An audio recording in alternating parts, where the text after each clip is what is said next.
Today we are gathering with Layla and Miranda ahead of the season 3 premiere of The Secret Lives of Mormon Wives. I watched the first 3 episodes, and it's safe to say this group did not waste any time getting back into it. Have you two seen any of the season so far? Yes, luckily, We finally, have. they've let us watch the season before it coming out. Thank God. Yes, which was lovely. Yeah, I remember in past years, I feel like you guys hadn't seen it, and so Yep. Yeah, we were finding out like what you guys had right, seen through you. Oh, right. So it starts off in this interesting place where it's like multiple people are not in because of contract negotiations. Taylor is at a mental health retreat. Miranda, you're listed as TBD on the graphic because we're not sure if we're accepting you into Montauk. Yeah, like Mhm. it's kind of the group's in an interesting place, and a big part of that is the demeanor of it all. And I feel like you two are the ones who the group is sort of like you two still talk to her at the point at the beginning of the season. And so I would love if each of you could just like describe your relationship with Demi at that point when cameras were starting for season 3. Because I don't have a great understanding of like how much you were texting or hanging out or so if each of you could just describe that. Yeah. yeah. I think for me personally, I had a relationship with Demi at the beginning of filming. I think at that point I hadn't had any context to not. And then it's when I first initially sat down with Jessie that day that I told her about me knowing about the affair, that she filled me in on a lot of information. And I figured out some things that I was like, that's not good. And then I confronted her about it. And I feel like that's kind of the end of our friendship, unfortunately. But yeah, we went into this season still being in a good place. Yeah, Miranda. I ironically enough, I would say in season two, I was probably closest during the filming process with Whitney and Demi. Um, and I got really close with them, which is why I think when things kind of started to take a turn and we started to see certain behaviors from Demi, I was really hopeful that it was, a phase, and I wanted to give her the benefit of the doubt. I have a tendency to sometimes do that more than I should with people. And I wanted to decide for myself how I really felt. And, you'll see it unfold as you continue to watch. But, I do end up having some personal interactions with Demi that were not entirely positive. Okay. And so yeah, I do kind of formulate my own opinion on things through my own personal experience with her. And but I still have a good relationship with Winnie now. Got it. So a lot of the season also so far for me has revolved around this Marciano sit down Layla that you had at the end of last season. He comes back a couple times at the beginning of this season. And just as a viewer, I guess I can say like we're putting a lot of stock into his side of the story when I he doesn't seem like the most reliable narrator, I would say. What's it like navigating that sort of on the other side of that? Because obviously, Layla, he lied to your face, Yeah. but like, how do you know when he's lying or not lying? Will we just never know that? I think you won't ever know. That's the thing is that everyone's like, how could you even believe Marciano when he first told me that? He's damn good at lying. I think I give naturally everyone the benefit of the doubt too until you're proven wrong in my eyes.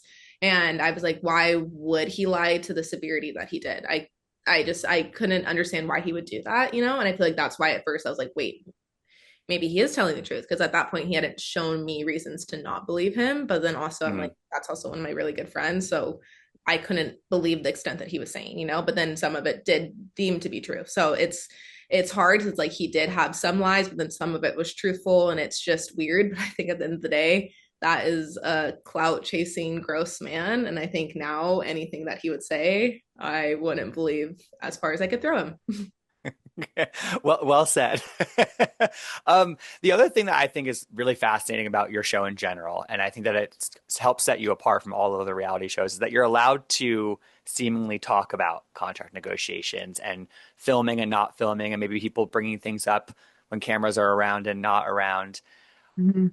How does that affect how you guys approach filming for the show? Does that, or do you just kind of figure if I say something that I'm not allowed to say, they'll cut it out? Like, how do you approach that as a cast member? Yeah. I think that honestly, I really have loved the fact that they chose to do that. I think it adds an Me too. added layer of authenticity because we all know that there's a show being filmed, right? And so I feel like it shows the realness of it because there's still obviously these authentic, real and raw situations going on. And but it's a show, so you know that there's these processes that are happening, but I think it does, it adds the authentic and like believable aspect of it because I think like people do believe everything they see and read online. And I think that it helps people really grasp the realness and rawness. I think breaking that fourth wall just enough to help them realize that it's a show, but it is still also our real lives. Right. Layla, what about for you? Because you've been there since the beginning.